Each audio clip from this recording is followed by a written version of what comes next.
When Ryan's when it's time to begin, it's on the Rewind Around with Jon Pollock and Wai Ting. The A-Team that makes sense of these things we see in the ring every week on TV. It's Rewind Around for Monday night. Download a Tuesday morning from the Post Wrestling site. It's Rewind Around for Monday night on USA Now on the Jon and Wai Take the Mic. Hello, everybody, and welcome to Rewind Raw. Jon Pollock coming at you alongside Wai Ting from the center of the universe, Toronto, Ontario, Canada. How are you, Wai?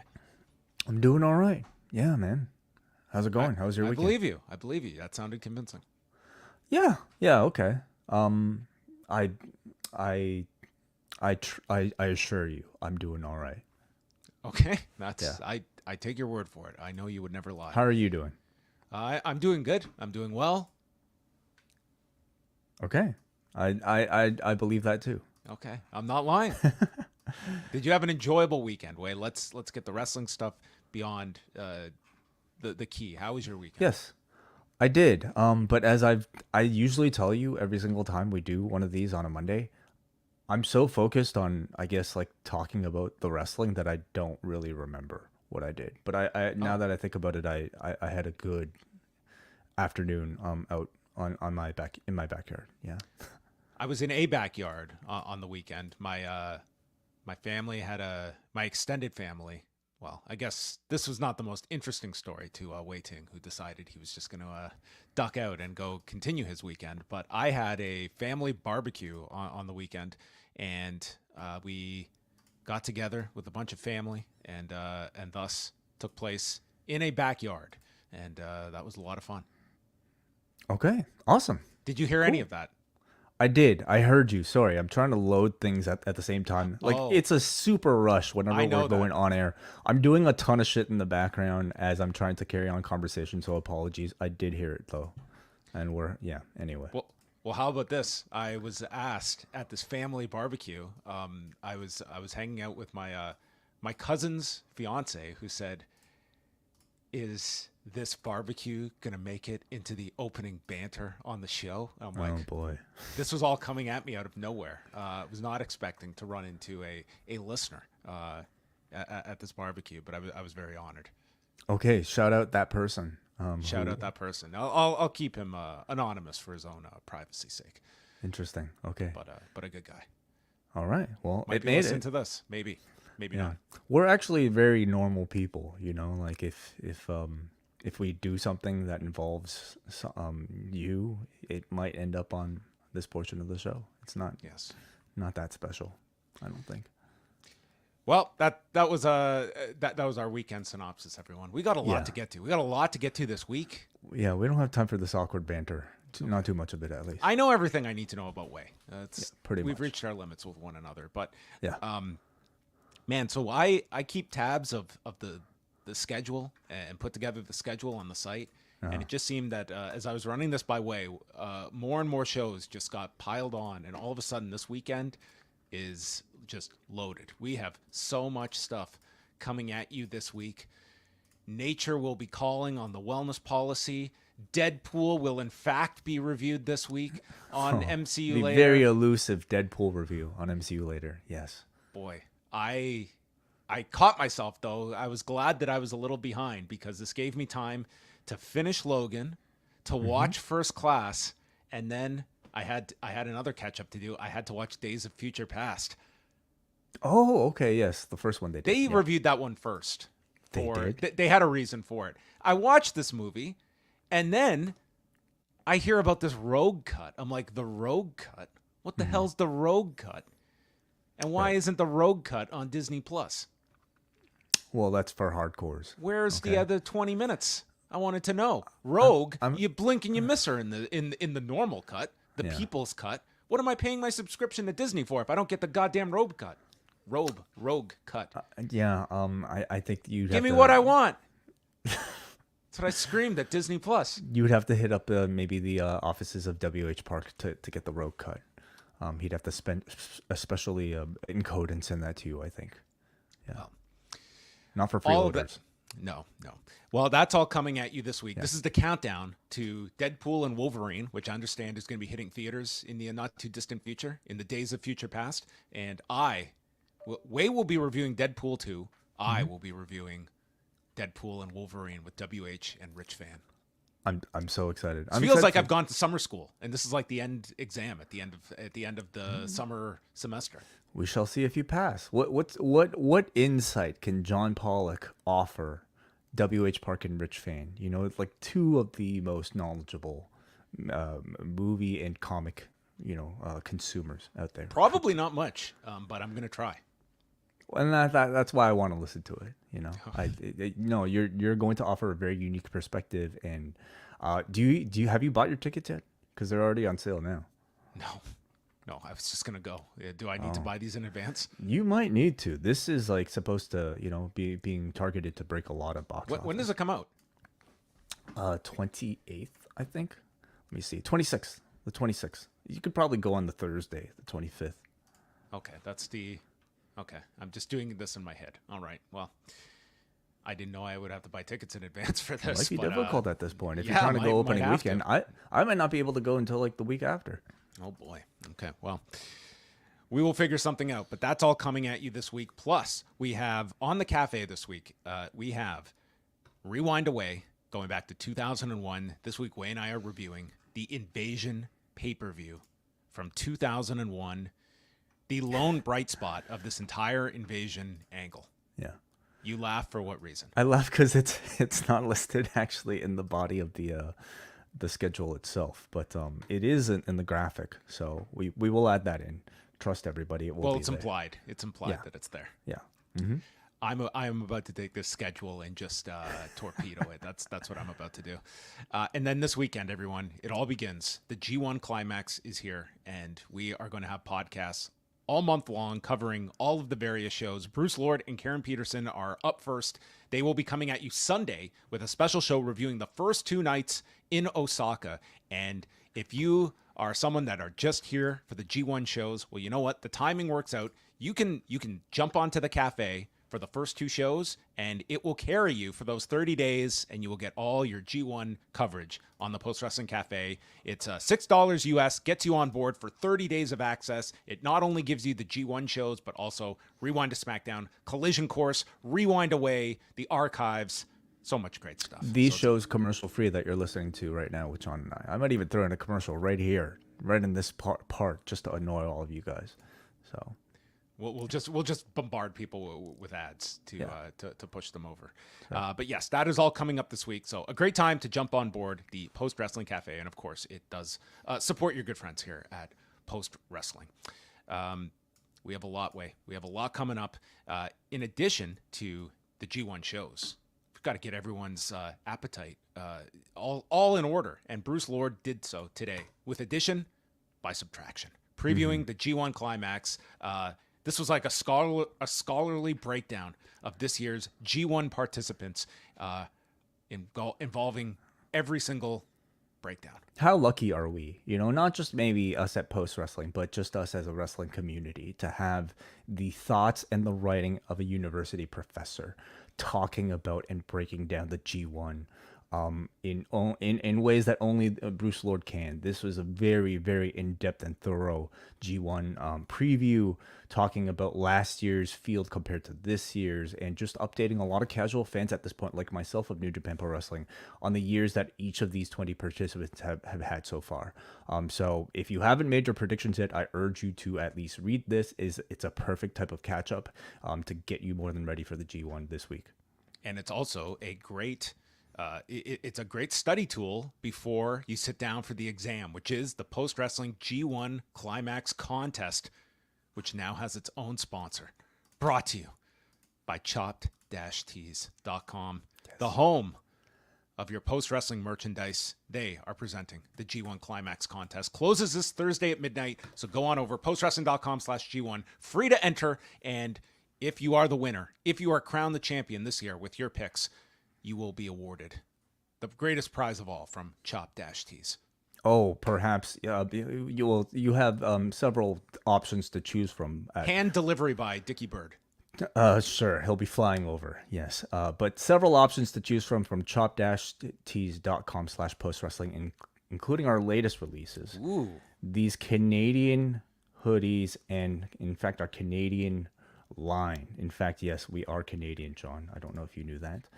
Proudly Canadian here at Post Wrestling, and we've just released a brand new line of merchandise featuring our lovely Post Wrestling logo along with the Canadian flag variant, which some of you may have seen during Canada Day. But now we've decided to release a lot of our classic merch, including hoodies, our toques. What is more Canadian than a Post Wrestling Canadian flag hoodie toque? As well as our snapbacks in black with red brim, in all red. So those are some of our merch. We have red hoodies. We have this logo as well. I mean, a lot of great feedback so far on some of this. To be honest with you, John, I've actually this is all designed by me, and I've actually had this sitting in my hard drive for a long time. I'm talking years. But I get I get very sort of timid about putting stuff out in the world. At I this thought you were point, just going to say, I just came across this and I've forgotten about it. So I'm releasing it all now. no, I just in my spare time. It looks excellent. I had no idea you designed these. These look amazing. In my spare time, I'll just sometimes have some ideas and put stuff out there, and I don't really have anybody to kind of bat these ideas around, and I'll just be I'm not going to release this. Thankfully, Dickie Bird is has been so easy to work with and so professional and encouraging to work with, and he's just yeah, let's put this up there. So chop-tees.com/postwrestling. Go check that out. With 10% off. 10% off for new customers, and also free shipping to most parts of the world, including Canada, of course. Well, of course. With all that we have provided this country, I think it's the very least we could do is now make Canadians look cool. That's right. Yeah. Mm-hmm. Also, in addition to everything that we have coming your way, you know what? We love Chop-Tees. There's also one group out there online that we also love, and we know who they are, NordVPN.com. Here at Post, we love using NordVPN to help us unlock cheaper prices for pay-per-views and access geo-block services like AEW+. I also personally use it every time I'm out working on my laptop and using public Wi-Fi. It's an extra level of protection I like to have to make sure my data isn't being sniffed from malicious users on the same network. If you have any concerns about browsing speeds, NordVPN happens to be CNET's fastest VPN of 2024, clocking an average speed loss of just 11.1% compared to Surfshark's 17% and ExpressVPN's 24.8%. It costs less than $3 a month when you sign up through nordvpn.com/postwrestling, where Nord has offered our listeners 4 bonus months on top of all 2-year plans. And just for this campaign, all 2-year plans come with up to 20 gigabytes of travel data through Saley, a global eSIM service you can use in over 150 countries. Again, nordvpn.com/postwrestling, 30-day money-back guarantee if you're not happy. Get your bonus months, get your free Saley data voucher, and let Nord know you found them through us. You never get bored with Nord here at Post Wrestling. Ooh, very nice. Should have. That's been on my hard drive for the last few months, but I was a little timid to put it out there on the world until now, so I was ready. Bouncing that off you. Good. Wade, did you catch any of the international wrestling over the weekend? Or was there anything you cherry picked? What did you see? What did you like? Yes, I saw probably maybe the 3 most notable matches that people might have been discussing. 2 from the Marigold show with Saray versus Julia, and also Io Sky versus Utami Hayashishida, and also AJ Styles versus Naomi Chimerafuji. Yeah.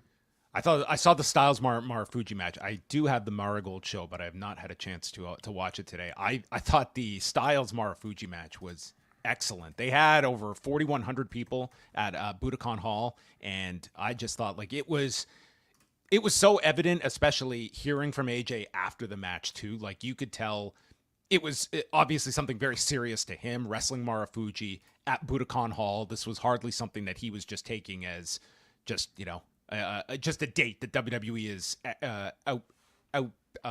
sending me out for. It was like a 25-minute match, and I just thought that AJ worked his ass off in this match, and I think Marufuji saw it as a big deal for him as well. So this was one I would certainly encourage you to go out of your way to see. And when you contrast this with the matches he had with Cody, especially the one in France, here is a guy that we kind of take for granted is 47 years old, and to have 2 of those matches at the age of 47 is pretty remarkable. But this guy's an excellent talent, and you don't like, even with the looser restrictions in WWE, like you do see kind of a difference here in this kind of a setting. And I think that a lot of people took note of this match being sort of, they presented in this dream match scenario, and I thought that they really did a great job. Yeah. So we know AJ Styles is great. He's arguably maybe enjoying like one of the stronger runs, though limited it may be. Like, I feel like this is some of the most serious work that he's done at, like, the main event level in quite some time.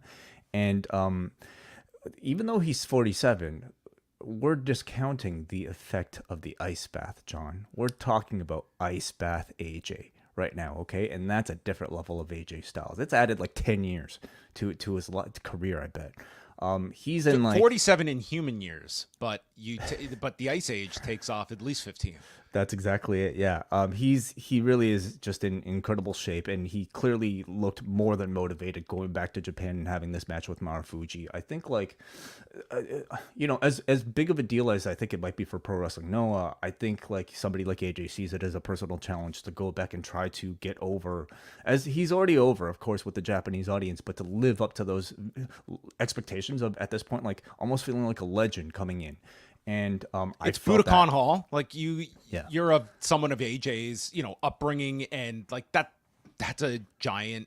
It's an arena that comes with a lot of history and pageantry behind it. If you are someone that came up of the All Japan Glory period, like this was, and this was the second biggest crowd of the year for Noah, and it was a great crowd that they had just vocally in terms of being into this match. Like they saw this as a big deal, and this was second from the top as well. Yeah, I mean, AJ to me like looked like a standout star here. Marufuji, I think, is great, is very good. Looked like, I think the expectations we have of him as like the star veteran that he is. But to me, AJ like looked very close to, I think, what you might have expected him in his best days, and that's. Like this is, of course, like a great thing for Noah, but I also think it's a great thing for the WWE. I do think like having that sort of online independent, cred is something that's very valuable these days, even for a mainstream company like the WWE. And having this sort of association, having this sort of performance from AJ Styles, I think like gives that to him. I would say the same for Io Sky. Like she looked incredibly motivated in that Marigold match against Utami. It was the type of match where like she basically dominated most of it, and you had Utami basically selling for almost all of it. And Utami selling was excellent in that match. But man, Io Sky, I think she's been great for like a while now. I'll say ever since WrestleMania. I feel like she's like really kind of like hit a higher gear in terms of her intensity in ring. Sporadically, that we get to see on WWE TV, but like getting to see it in a Japanese setting with that sort of style against a talent like Utami, she felt like a superstar coming in, first of all, with her entrance. Secondly, with like the new charisma that I think she's adopted during her time in the WWE, and also just like the level of sharpness and dominance and aggression that I think she was able to show as well. So both of those WWE like stars being on loan to these, Japanese promotions, to me come out feeling like bigger stars, if you did take the time to watch it, or just even through word of mouth like I'm providing right now. And then the Julia Sarii match was the main event, and Sarii won, became the first Marigold champion. I thought it was a very good match. Both of them looking very good. Julia, I don't think showing really any effects of that injury. Like she looked as good as I've seen her. They did use it in the storyline with or in the story of the match with Sarii attacking her wrist, and Sarii ended up winning it. Now the finish was really interesting because it was Sarii winning with a submission to the arm, but Julia not really tapping and not even really giving verbal tapping. And the immediate reaction from the announcers was to suggest that, to say that, hey, like Julia didn't tap, so it was sort of like a weird disputed finish, undoubtedly probably to protect Julia en route to her going to the WWE. But it was just kind of unusual, given that this was a title change and we don't know if there's going to be a rematch coming up. There could be, but I also I kind of expect like Julia to be pretty well protected from this point on until she gets to the WWE. Now, these were only 2 matches and in separate promotions, but number one, do you see this, for certain big shows, do you expect talent to routinely be sent by WWE? And number two, do you feel like this was something that, especially in the earlier days of the ROH New Japan relationship, we would see when New Japan talent would get sent over, and it became pretty obvious, like New Japan talent, the key talent, were not losing matches. And is that going to be a case here that, we look in the short term, this is great. Noah gets AJ Styles, Marigold gets Io Sky, but it's kind of that thing where, okay, well, we are kind of conditioning our audience that these are the big stars and they come in for a night, but then they leave and we're asked to come back week after week for the people that we are establishing as a tier below the real stars. And maybe that's always a risk when you are here with WWE and what you get out of it, but also what you are presenting to your audience. Yeah, 100%. I mean, I don't expect, any WWE star coming in to lose, with the exception of like some of these N1 participants. I think Tavion Heights might be taking. I don't know. I think they're going to run the table and meet in the finals. Yeah, could be. Tavion Heights, yeah, undefeated. We'll get into the N1 announcements. I think when you're talking about like your former champion level coming in as a big star, I at this point I would expect all of them to go over like in these sort of conquering sort of like roles where they're coming in and like providing the sort of I don't know, luster of being a WWE star. Like WWE has all the leverage in this relationship, and they can call the shots about who wins. And a company like Noah or Marigold, I think, will be happy to accept those terms to get some of that promotion. Also, this weekend was the Fantastica Mania event that CMLL and New Japan put on together in San Jose. The big news coming out of that was Stephanie Bakur, who ended up working at the Mexico City show that night. Her title was vacated, and Willow Nightingale came out as the new CMLL Women's Champion from that show. But yes, Stephanie Bakur made her in-ring debut against Isla Dawn in Mexico City, and I guess it sets her up for an immediate tag title shot. Right? I don't know about that. Oh. I don't know if those titles exist anymore. And they did mention this on Raw as well. They did a quick highlight of the Mexico shows and did mention Stephanie making her debut. Did not mention her beating Isla Dawn, though. Didn't mention her, no, but they did state that she made her debut. A bit of a surprise. I thought like when she was announced, I thought she would just be coming in to cut a promo, but in fact she got a win over somebody holding a current championship, and she also cut a promo. So, yeah. We mentioned the N1 Victory Tournament, so that is Noah's annual kind of their version of the G1 tournament, and we got the announcement of the participants. So this will start beginning of August the 4th, and it runs until August 25th, so about a week shorter than the G1 in length. But the A block will feature GHC champion Kaito Kiyomiya, Go Shiozaki, Masa Kitamiya, Ryohei Oiwa, who is still on loan from New Japan, Jack Morris, Dragon Bane, from Dragon Gate will be Luis Monte, and from NXT, Josh Briggs. Because I think I predicted on January 1st when we were making predictions, Josh Briggs versus Go Shiozaki, likely. I think that's what I said at the beginning of the year. I believe we thought we were getting that matchup.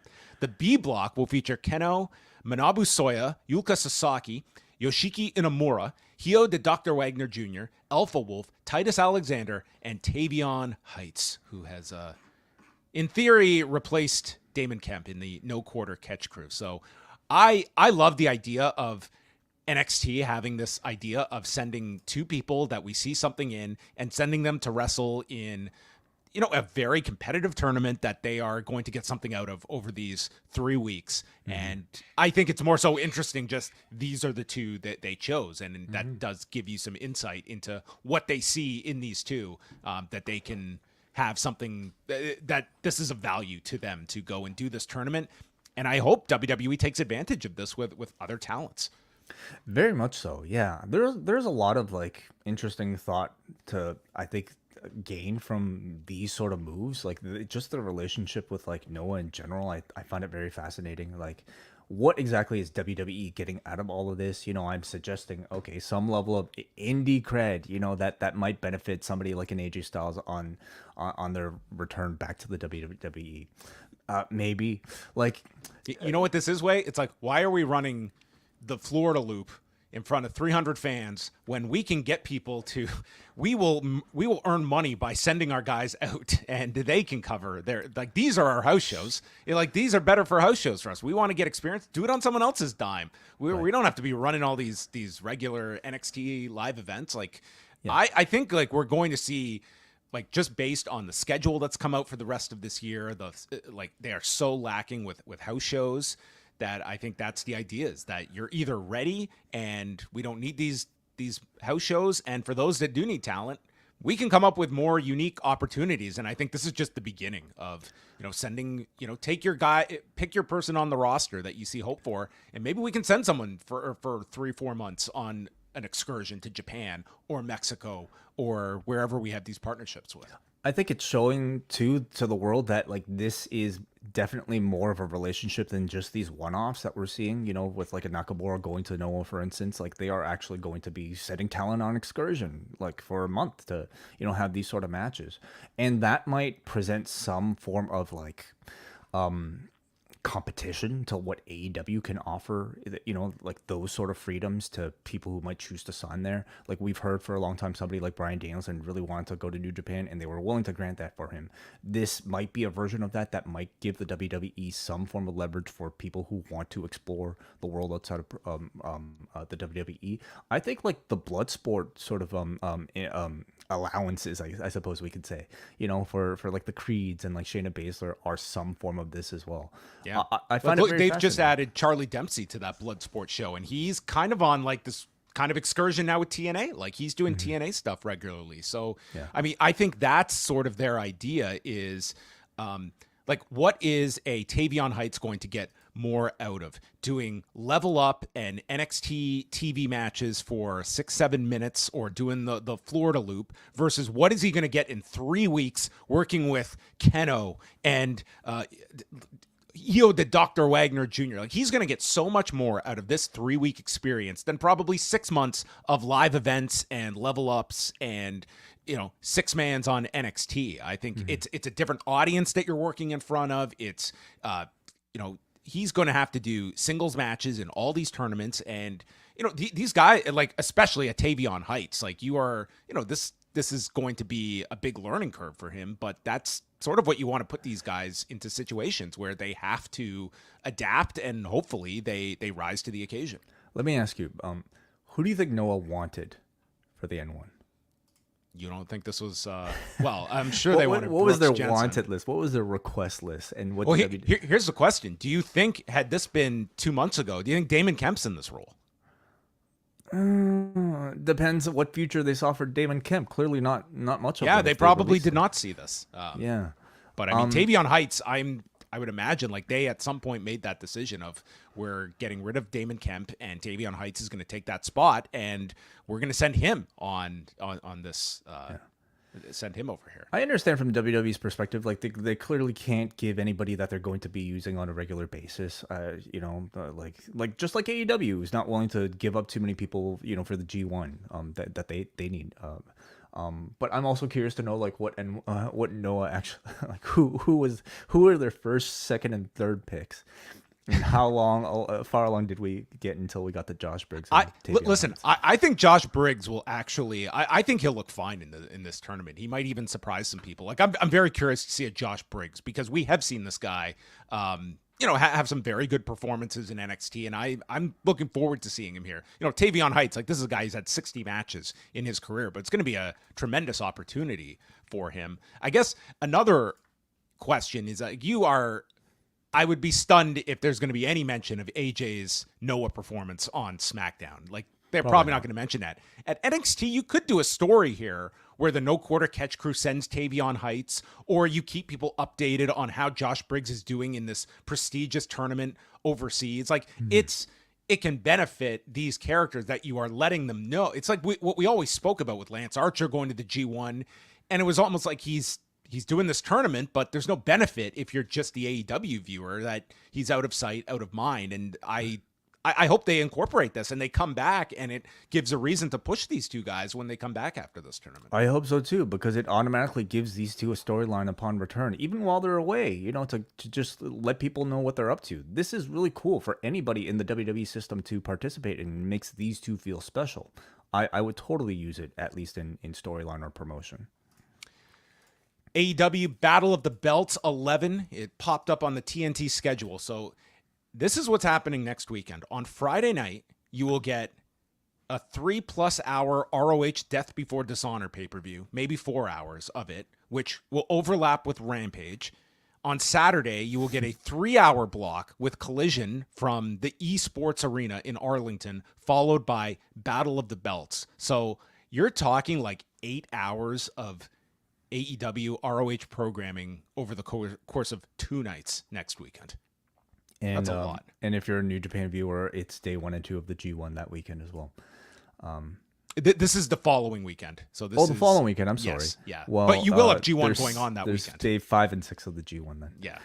Well, even if you're the most diehard AEW fan, I do wonder how much of all of this content you'll be watching. I know Cena and Kate will. I know Bruce Lord might. Although, like, those three have to do G1 reviews for us, so I guess how much that will be the ultimate test. How much those three end up watching out of everything that's available. Well, if you're in Arlington, Texas, you're about to get a lot of AEW/ROH over the next month, because this Saturday is when they start their residency, and they'll be doing all of their collisions from Arlington until they go to Cardiff, Wales, which is right before All In. So the rest of the summer, they are out of, well, they have Arlington and then overseas. NXT has confirmed their next 2 premium live events. As PWInsider.com reported, No Mercy will be on Labor Day weekend, September the 1st, with Raw the next night from the same arena, the Ball Arena in Denver, Colorado, which is just where the UFC did their Fight Night event this past Saturday. And then they will do the same deal with Halloween Havoc, October 27th, with Raw the next night at the Giant Center in Hershey, Pennsylvania. So piggybacking with Raw for these 2 events as well. But these will be Sunday night NXT premium live events, which seems to be the night that NXT has been married to with WWE on Saturday nights. Yeah, interesting. Nate Diaz. So last weekend, Nate Diaz took on Jorge Masvidal. This was a boxing fight in the Honda Center in Anaheim, California, and reportedly they sold out the Honda Center. Well, it took all of a week for Nate Diaz to sue the promotion, Fan Mio, and their owner-president, Solomon Engel. This was first reported by TMZ, and Diaz is stating that he was promised $10 million for this fight, which, again, they drew well to the venue, but according to the Wrestling Observer, this totally bombed on pay-per-view and probably has something to do with why they cannot afford this amount here. But what Nate Diaz is stating is that he was paid $1 million up front and then told he would get a lump sum of $9 million after the fight. Well, the fight has come and gone, and Nate Diaz is stating that he has not received the $9 million. He is accusing... He is making accusations of fraud and wants to be paid the remaining of his $9 million. Now, Solomon Engel of Fan Mio put out a statement that Nate Diaz has filed a frivolous lawsuit against Fan Mio, which claims that fraud and breach of contract were committed by Fan Mio, yet neither has taken place. In fact, Diaz has already been paid 7 figures in connection with the fight, which is interesting wording. I look forward to resolving this dispute through the appropriate process and confident that justice will prevail. Making salacious and defamatory statements to the media in order to harm my family and I has only strengthened my resolve to ensure that the truth will triumph. So a lot of people definitely locked into these words that he has already been paid 7 figures, but not stating, well, what exact amount have you paid him? And what this to me is a very straightforward suit. What does the contract say? What did you agree to? And what has been paid? Nate Diaz is stating he's been paid $1 million and you owe him $9 million. You're stating he's been paid 7 figures, which does not dispute Nate Diaz's accusations that, yes, he has been paid 7 figures. You owe him $9 million more. So, this show sounds like it was, even though it filled an arena, sounds like they promised way more than it could afford, but we'll see where that one turns out. It's one of those cases where, like, I feel bad for anybody who signs on for a contract and doesn't get what they're paid. It's also a bit hard for me to, like, feel bad for somebody who made that much money, just even $1 million of it. But it's, like, this is against the law. You sign a contract, and absolutely you should be paid what you agreed to. So this is not right. I hope Nate Diaz gets his $9 million. And Jon Jones, he is facing 2 misdemeanors. One for a petty misdemeanor for assault and another interference with communications. This comes over a March 30th alleged incident where the UFC is now outsourced with drug-free sport to conduct their drug testing. So a female worker with drug-free sport came to his home in Albuquerque, New Mexico, and she ended up filing a complaint after, stating that Jon Jones was required to give a urine sample, could not provide the urine sample, so she suggested he give a blood sample. And this led to Jon Jones getting agitated. He threatened to sue the drug testing company, grabbed this woman's phone to start recording them, and then threatened her further by allegedly stating, "Do you know what happens to people who come to my house? They end up dead." Which is not something you should ever tell a guest at your home. She also added that he did smell of alcohol. Jones has denied any threats were made, nor did he get in anyone's face, said he did not raise his voice or engage in any assault. So he denies this. He will have a virtual hearing this coming Wednesday and will be asked to enter a plea, as this looks to be another Wikipedia entry on Jon Jones under controversies. Right. At this point, like, if you're making a biopic about Jon Jones, does this even make it in? This isn't even in the film. No. This is too minor of a story. This will be in the rogue cut. This would be, yes, the Jon Jones going rogue during a drug test sampling. All right. Final notes, SmackDown on Friday, 2,355,000 viewers and a 0.70 in the 18 to 49 demo. It was their largest audience since April the 12th, while in Canada, they were number 3 for the night in sports with over 220,000 viewers and were second in the demo for the whole night, only being topped by the CFL game, which is something, unfortunately, Wai and I miss on Friday nights when we're covering SmackDown. Rampage was up 10% in viewership to 339,000 viewers and a 0.12 in the demo, which was a leap of 14%. So those are your ratings notes to calculate and determine what do these numbers mean in the grand scheme of things. Very last plug here for shows that we just released last weekend. First of all, W.H. Park's Jumbo Tsuruta biography with Amazing. Cameron Lee. A lot of great responses to this so far from very respected people in the space. Do yourself a favor and do check that out. Currently released right now in the free feed. It's also really good. I definitely recommend this show. They really do an excellent job of breaking down Jumbo Tsuruta's life. It's excellent. Also on the free feed, released yesterday, is our Media Summit 2024 discussion panel. And of course, a lot of great response to this one too. Recorded at the Cash-In last weekend. I'm pretty happy with like the way the audio turned out. Despite England winning on penalty kicks right in our background, and it all sounded, I think, pretty good. No complaints, at least, about the audio quality. But yeah, John and I were joined by Stephanie Chase, Brandon Thurston, and Benno of the Grapple Spotlight for just a 1 hour chat about wrestling media. It was a haluva goal that they scored. Thank you very much. You could hear it in the back. All right. All of that can be found at postwrestling.com. And again, jump on board postwrestlingcafe.com. Rewind Away is coming out this week with Invasion 2001. You can leave your feedback up on the forum. And then we've got MCU later, Rewind to SmackDown. And also Saturday, forgot to mention, I will be doing a solo review of Slammiversary. And because of that, that will be on the cafe. We're going to make Collision Course free on Saturday night for the debut in Arlington, Texas, with Kate from Montreal and John Cena. So a lot coming your way, and then G1 coverage begins on Sunday. So find some time to sleep. There will be a lot of professional wrestling throughout the rest of the summer and throughout the rest of time. And a lot of podcasts as well. A lot. And tonight we go to, where are we tonight? Dayton, Ohio, the Nutter Center. Oh, one of the greats on the list of names for stadiums and arenas. Yes, 8,600 plus according to WrestleTix, and one of those people, Rhea Ripley, walks out and announces that Mami's home and blames Liv Morgan for being out the last 3 months, and she has been running around with something that is not hers. And she's not talking about Dominic. She's talking about her women's championship. And she calls out Liv Morgan, but instead Dominic is out and walks down with a black rose to show his remorse for Rhea Ripley and tries to apologize as Rhea just turns her back, and Liv appears on the screen and says that her voice is has been it's a bit hoarse from this past weekend in Mexico, noting she's a bit of a screamer. And Liv says she did not understand what Rhea saw in Dominic, but now she gets it. And what me and Dominic have is more real than you ever did. And finally, Liv is on top.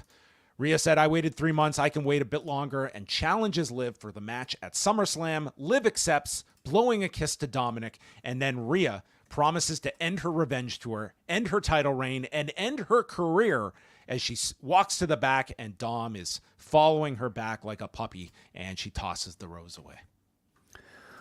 Good segment, I felt.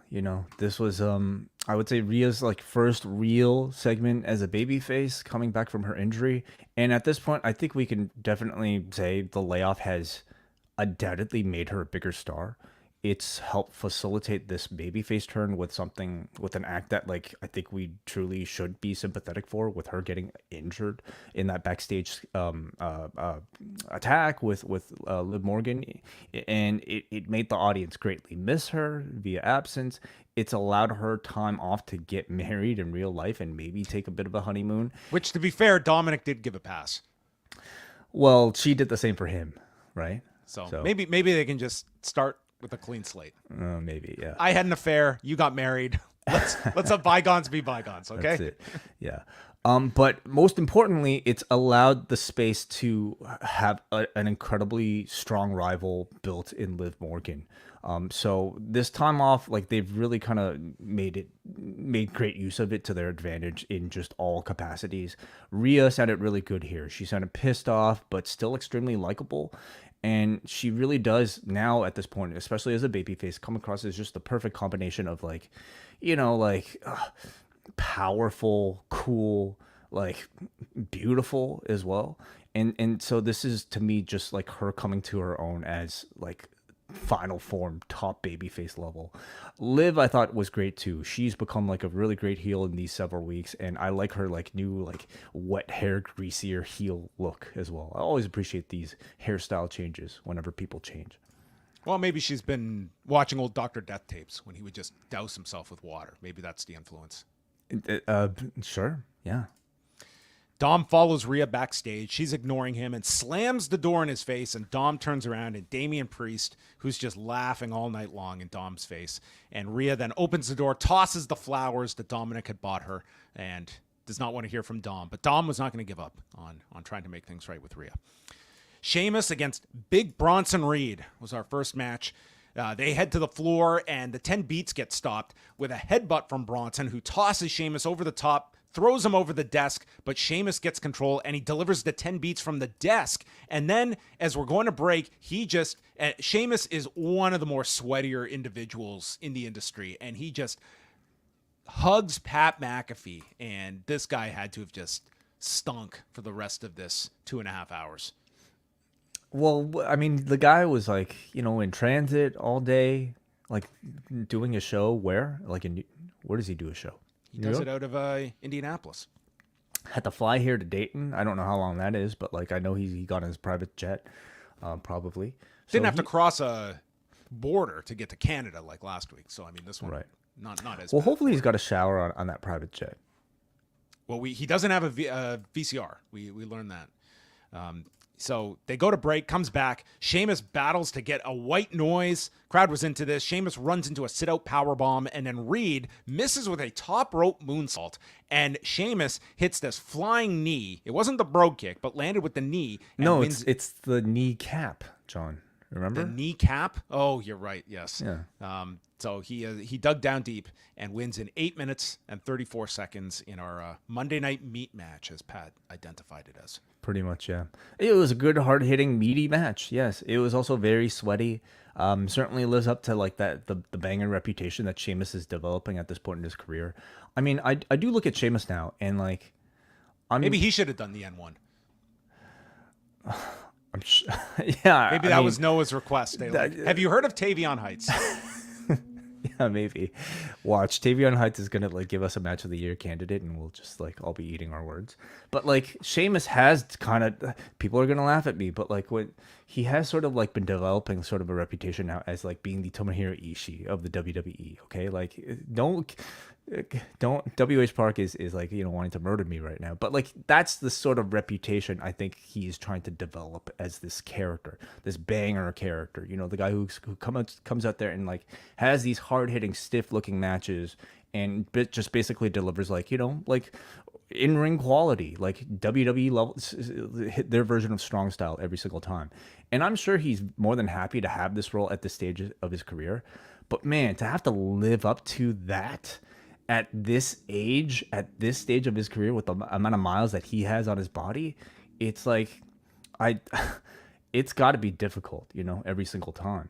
Like people usually start off their careers doing that, and then they end up with like, I don't know, the comedic guy, like, you know, Hacksaw Jim Duggan type of role. This guy's kind of doing that in opposite direction. If WWE had signed Tomohiro Ishii and assigned him to the Brawling Brutes a few years ago, yeah. The Stone Pitbull, there's no way Pete Dunne has a job. Tomohiro Ishii would have been cast as the dog. I think you would have had a stable of Sheamus and his pets. Yeah, sure. Just get a Milano collection out there, have them all on leashes. I think it'd be Sheamus the dog walker. The dog walker. Yeah. I love it.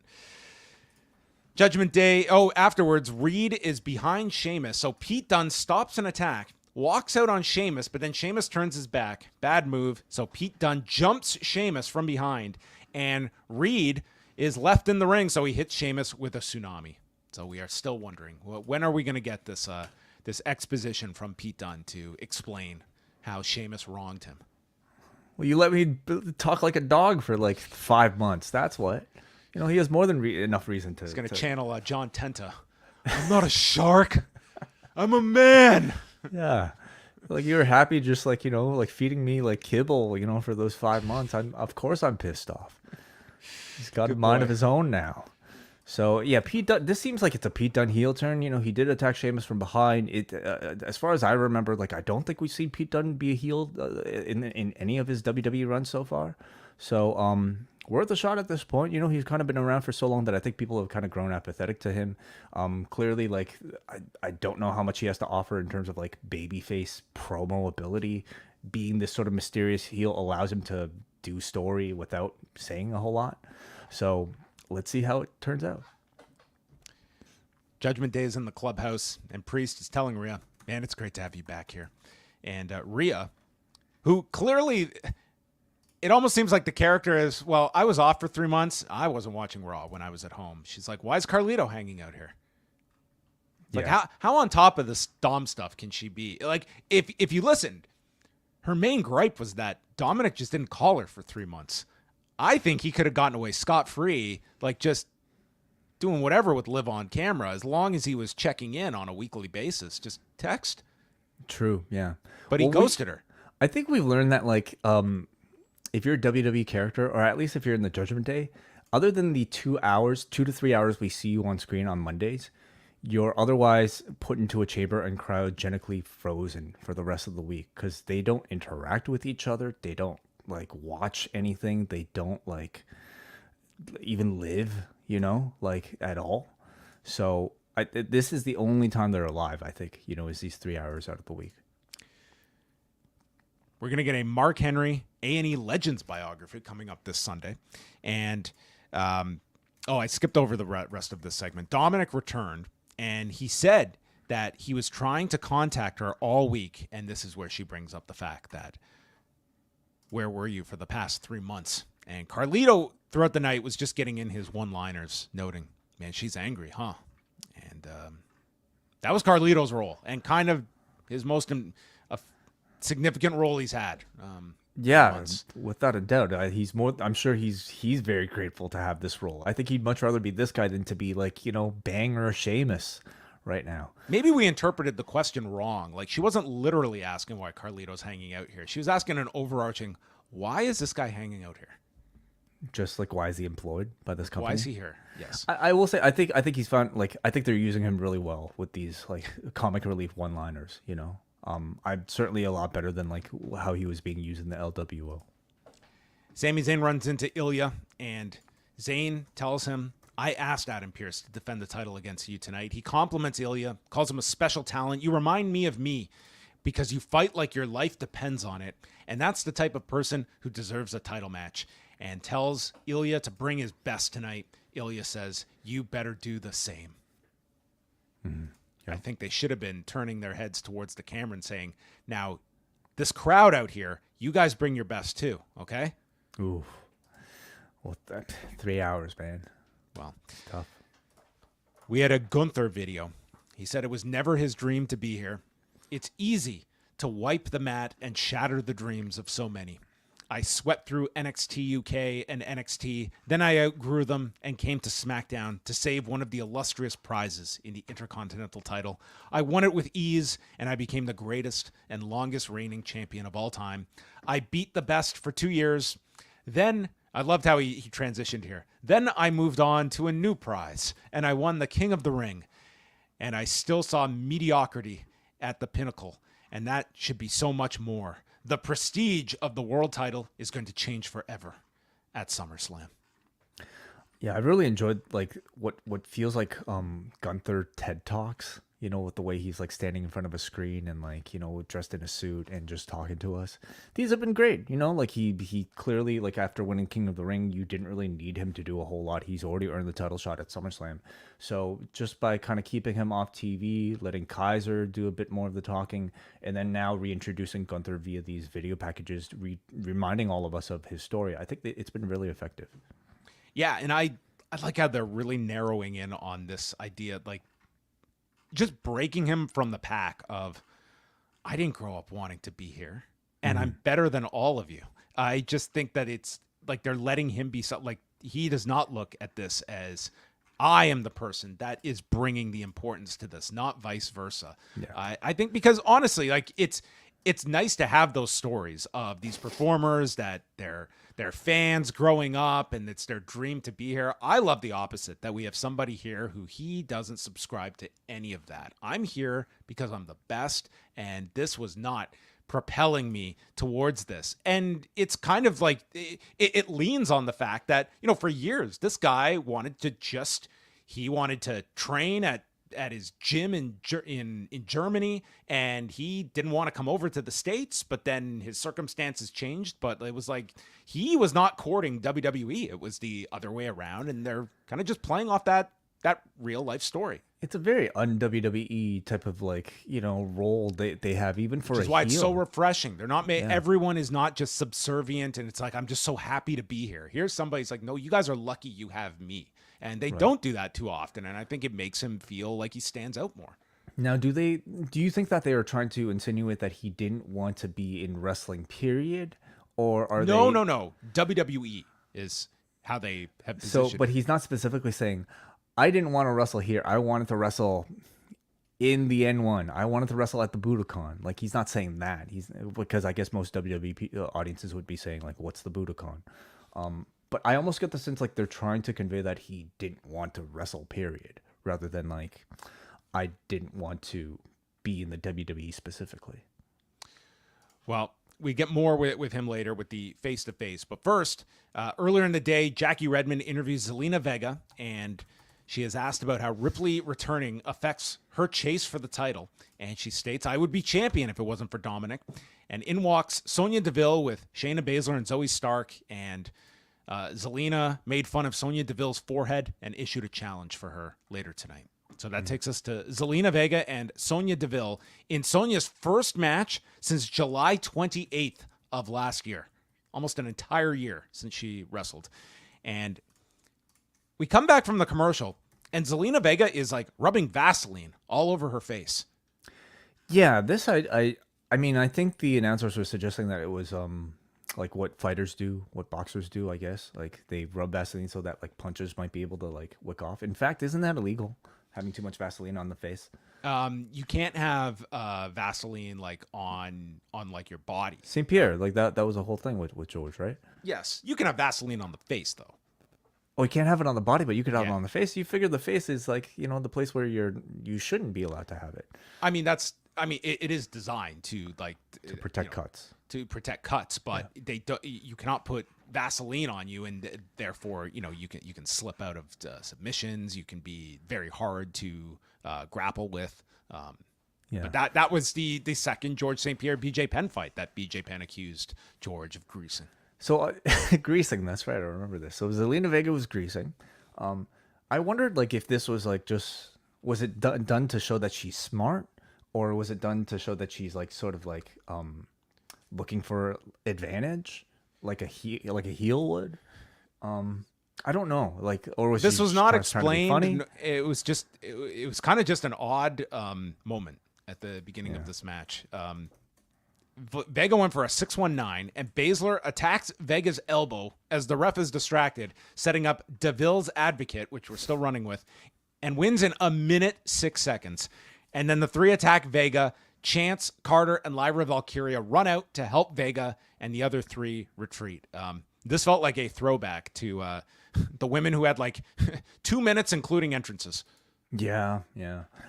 The thing is, though, like if they did have more time wrestling, I'm not necessarily sure the response would have been all that different. Like, without that much build or importance put behind this division, people. This was their first match in a year. I know, but I don't think this audience cares about that. Like, they're not promoting that as like why you should be watching this match. This is just a match, in the women's division. Like, they're not making any sort of big deal out of this being Sonya's first match back.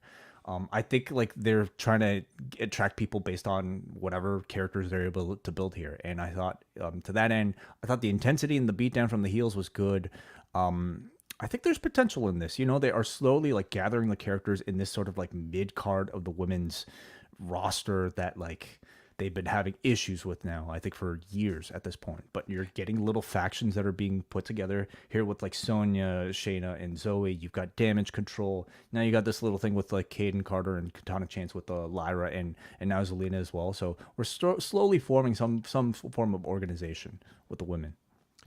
Maybe we're going to get Deville and Stark cornering Shayna Baszler at Bloodsport. They should. Totally. She'll probably get a lot longer than 66 seconds in that match. Priest is in the back, and Dom asks, why didn't you warn me about Rhea coming last week? Priest says, you repeatedly lied to me about calling her to make things right. So now Damian is just screwing with him. Jey Uso enters and says they're single and ready to mingle, and tells Dom to tell Rhea he said hi. And Priest reminds him, Dom, you've been to prison. You've got to show Jey who Ripley belongs to. And Dom says, I'm going to go take care of business. And he goes to seek out Adam Pearce for a match with Jey Uso. Pearce is with the referees, and he wants them out in the ring tonight for his segment with Drew McIntyre when Chad Gable enters, and he has figured out that Uncle Howdy is Bo Dallas. And he wants to know what Adam Pearce is going to do about it. And Adam Pearce basically says nothing. So Gable is going to call out Bo Dallas tonight in the ring. Damian Priest comes out for the face-to-face segment with Gunther, and Gunther explains that Priest is living out his childhood dream as a champion. But he observes that Priest is not living up to it. Your reign has been nothing.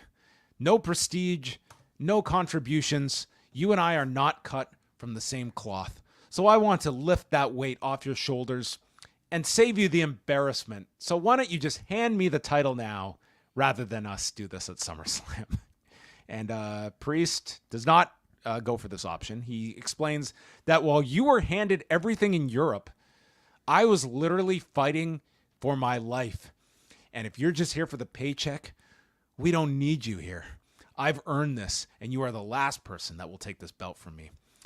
Gunther says, I won't question your street credibility, but let's be honest. Being on the street is a choice. Oh, man. It's not my fault that your parents thought that their offspring wasn't worth a good life. Oh, my God. My parents provided me with everything because I had the qualities that were recognized, and WWE begged me to sign here. And he says it is my responsibility to restore the honor and prestige of this sport and the world title. All these people are just like you, Priest. Street trash. Priest says that, Gunther, you have no heart. You don't know what it's like to fight for everything. I'm going to stay champion, and you're going to have to fight from the bottom with nothing left after I beat you. And you're going to be nothing more than a boring, conceited, privileged scumbag. And with that, they go nose to nose before Braun Strowman comes out. I thought this was a great segment. I thought it was a money segment. I don't know what the reception is to this. I could see people thinking this might be like a bit too much of a character change for some of them and maybe too on the nose, but I thought it was a great pivot of both of these characters.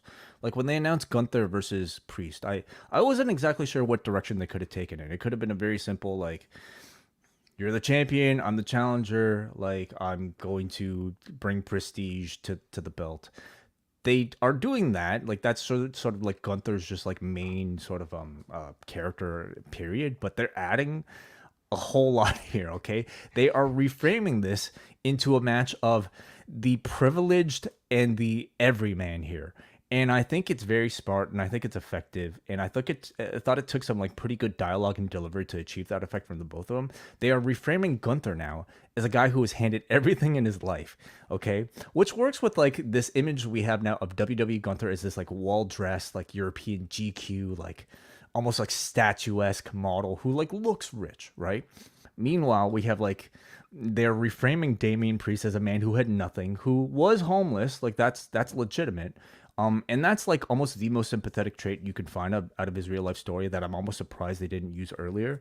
But they're using it now. The timing of this is unfortunate because they've been promoting that documentary they're putting out on Priest later in August. And I think if you had that backdrop, I think this lands a bit more with people because they are going to go into more of that whole upbringing and his background in that documentary from the trailer that they ran. But also the fact that Gunther going even a step further to state it was not just were you homeless, but your parents, they had the means, but they figured it wasn't a worthy investment in you as a child. Yeah. Wow. Just unbelievable, like heel, like words, right? Like it's almost unfathomable how any human being in real life might be able to think something like that. But like these at this point are like very simple and effective archetypes, and this now is a feud that isn't just about a championship. It's about the socioeconomic status. Well, it's about the haves and the have-nots. It's about the rich versus the poor, and everybody can get the poor involved. Who just signed with the Paradigm Talent Agency last week. But listen, besides he worked for what he got. Okay, this is a success story. Okay, this is an all-American story. Whereas Gunther, come on, like everybody in Europe, you know, like what free healthcare, free university, but it was handy. Taking in those WXW checks, cashing them in. Yeah, exactly. It deduces this feud into something that I think is relatable for most people watching this, and therefore I really like it. I thought in particular Gunther was excellent here. I think this whole buildup he's been tremendous. Like he has been a revelation when it comes to his promos that have stood out to me more than like we know what you get with him bell to bell, but he has just he continues to grow into this just benevolent heel authority on this show that I just think he's such a unique presence on either show for the company at the moment. So let me ask you, John, because like this almost felt like it was so like a babyface Priest so much that I think he has to win at SummerSlam. Do you feel that way, or do you think Gunther can still get away with a win here and Priest still somehow survive that? I never looked at this as some rubber stamp that Gunther is getting the title. I think they're very serious about Damian Priest. And I think that was very evident when they had him beat Drew in Scotland. I think that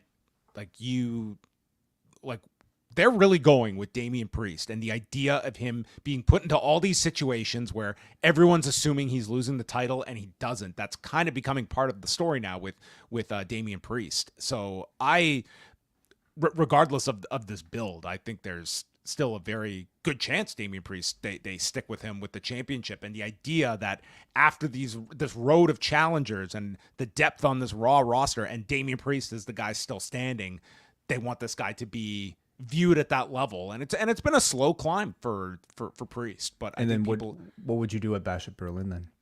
I think you could come back. You could certainly come back with a rematch, because I think that's a more, you could have Gunther win and defend it in Germany, or you could just come back like 3-4 weeks later and Gunther gets a rematch with Priest. That's a potential. Like, I could certainly see delaying it, the title switch to there. I like that idea. I like them having 2 matches. The first one at SummerSlam, Priest wins, and then Berlin, Gunther wins. Like, and therefore I think Priest can always hold on to the fact that he beat Gunther. And Gunther still gets and you have the backstory too, that Damian had to go into enemy territory against Drew McIntyre. Now he's got to do it against Gunther in Germany. Right. With all his privileged country folk. That's it. Jay is with Adam Pearce. They make the match with Dominic for tonight. And then Braun Breaker complains about Ilja getting a title match tonight. Pearce doesn't care. It's like, so what? You were in Money in the Bank. You didn't win. So Braun threatens to attack everyone in the match. So Pearce calls on security and makes sure that Braun leaves the building. These security members did a bang-up job. Well, they didn't say follow him the rest of the night, You just make sure you leave. You're out the door. Clearly, he found another entry. Damian Priest against Braun Strowman. Non-title match. Strowman throws him around, goes for the Strowman Express, but misses, crashing into the timekeeper's area and injures his knee. So when we come back, he's limping as Priest attacks him with spinning roundhouse kicks, and then Strowman catches him, tries to go for the power slam, but the knee buckles, allowing Priest to win with South of Heaven in 8 minutes and 15 seconds. I mean, outside of the injury that they worked in here, this was a clean win for Damian Priest to go into SummerSlam with, and it's kind of the role that Braun Strowman is in. I mean, I do think they protected Braun using the injury. But yeah, like, Strowman is not going for title opportunities anytime soon. Like, his role is sort of to be like the friendly giant, on the babyface side of things, who might help out a Ricochet once in a while, or like who? Well, the guy who's R.I.P. Gone after that Braun Breaker attack. He's been helping out LWO, I guess, or no, yeah. Like, he's like the LWO's best friend, honorary Latino. And this has been the lingering problem for Judgment Day, that in one night, Damian Priest effectively settles this issue with Braun Strowman by beating him. Sure, yeah. But, like, I did find this very interesting babyface matchmaking here, because at this point, Damian Priest is a babyface, 100%. And Braun Strowman is also a babyface who, like, has been feuding with the other members of the Judgment Day who are heels.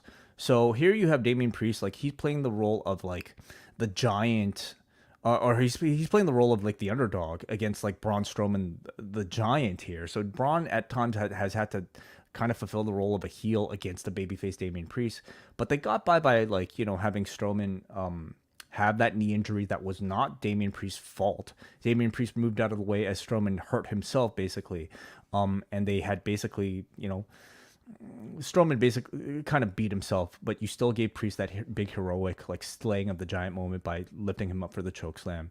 So I did find the dynamic somewhat fascinating. Gunther returns, and this is where we get the physicality with him and Damian Priest. He nailed Damian with several chops, but then Gunther is sent to the floor with a clothesline and ends up retreating. I thought the face-to-face was really good, that I didn't need the physicality angle afterward, but it was something to do after the match, and the idea was that Gunther ended up retreating after being sent to the floor. Otis is with Tozawa and Maxine, and they're talking about helping someone out. So Chad Gable overhears them and assumes they're coming back to help him tonight when he calls out Bo Dallas. But Maxine explains they are going to back up Xavier Woods in his fight against the Final Testament.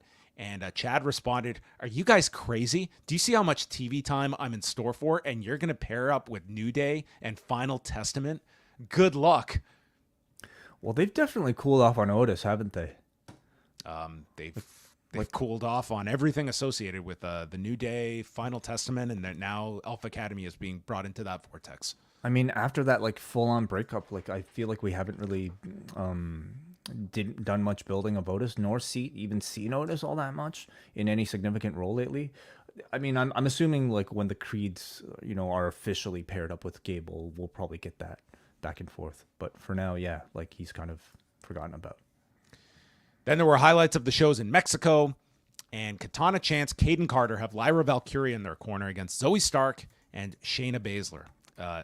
Early on here, I mean, they definitely had some timing issues early on. There was this wheelbarrow spot by Baszler delivered to Carter that just did not work here. So she just kind of gave up on this and put Carter onto her back. There was a victory roll by Katana Chance, but Zoe Stark is the legal woman, comes in, breaks it up, and then we go to a picture-in-picture ad for the movie Twisters coming out. So, got our preview. Stark and they have to kind of wrestle through it, and they do like what you do during commercial break, I suppose. They like hold, but it's really awkward seeing a wrestler hold a hold while a commercial plays in the corner. She should have applied a twister. Well, Michael Cole did say she was trying to twist her head off when they came back. That was his segue. Okay. It was no Nord ad, but close. Katana battles to get an arm drag, and then Chance counters a sidewalk slam, and we get a monkey flip into a cannonball on Stark by the two. The heels go to the floor, and there's a keg stand to the floor, setting up the commercial. They come back. Stark nails Chance with a knee strike, and then Chance, after breaking up an armbar attempt, Deville is on the apron, gets yanked down by Lyra, and Stark kicks Lyra from the apron, double stomp by Chance onto Stark, and then Stark hits a springboard missile drop kick, and they set up their finisher, which is Zoe Stark, looking at a Big Show circa 2001, right around the Invasion pay-per-view, using the alley-oop into a knee strike by Shayna Baszler in 9 minutes and 53 seconds as Carter and Chance get the win. I thought these four managed to overachieve here. You know, like matches in the women's tag division typically get very little reaction, and this started off that way, but I thought they overcame it with some really cool moves. The gimmick for Chance and Carter is like they deliver spectacular double team moves, and they're almost like the only team who really utilizes double team maneuvers. That to me has always made them stand out.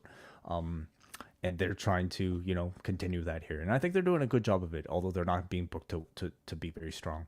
Shayna and Zoe, they have an impressive finish, but man, I think I need a lot more intensity from these two. For two people who are supposed to be the shooters of the division, they just wrestle very average, you know, like I want to see Bloodsport, you know, Shayna here. Like I want to see, I think like the BCC pace should sort of be their template.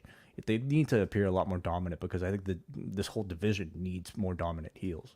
Yeah, I thought this one overcame some issues in the beginning, but this was also the midpoint of the show where you really sensed that this crowd was dipping a lot, and I thought it was a big plague for the third hour of the show.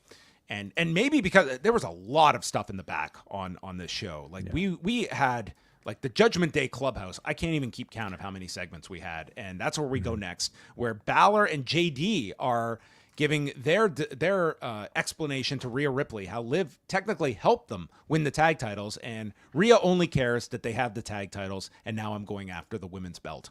Dominic is back. He explains that Jay spoke out of line, so I'm going to teach him that no one speaks about you. Rhea says, well, that was stupid. Dominic says, what, should I cancel the match? So Rhea says, are you a coward? Dominic says, you're still my mommy. You belong to me. And Rhea gives him the nastiest look. Excuse me? And she storms off, and Carlito pops in. Not cool. So this is Rhea. She is not possessed by anybody or owned by anyone. Do you think that they've should we continue to think about whether or not Finn Balor has anything to do with Liv Morgan, or was that just a temporary misdirection that should be over by now? I think you're supposed to have that planted in the back as a potential outcome to all of this. And I guess we'll see if it's if it was just thrown in there for that week with the hotel card, or if they're, because they did tease that for a few weeks that they had with the two of them together, and they did one of their background segments together as well, chatting. And she did background segments with everybody though, with the exception of Priest, I believe.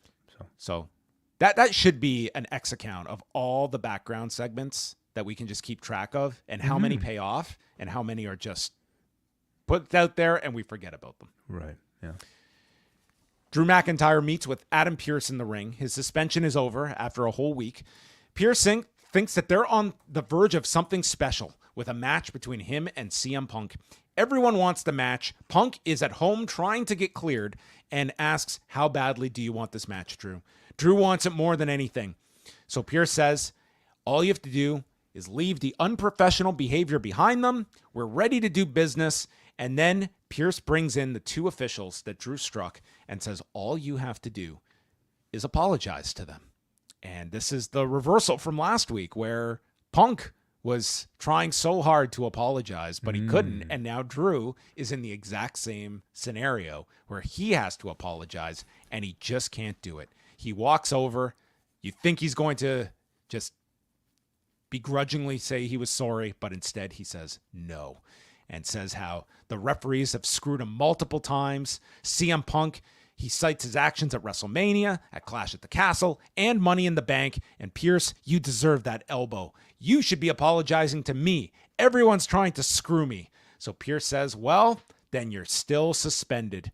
And Drew turns over. He knocks the refs down, and you think he's going to take out Adam Pearce when Seth Rollins runs out, and Drew avoids a stomp, and he takes off and heads to the back. So next week, CM Punk is on the show where I guess it almost feels as though they're confident Punk is going to be cleared, but just in case, it's like they can always go to Drew and Seth is how it feels like to me. Because it does feel like they're just killing time to try and wait till Punk is officially cleared. And that's kind of how it feels like just watching it, that they have a backup plan that they can go to. But the obvious direction is Punk and Drew, and just a question of when they can do this match. Yeah.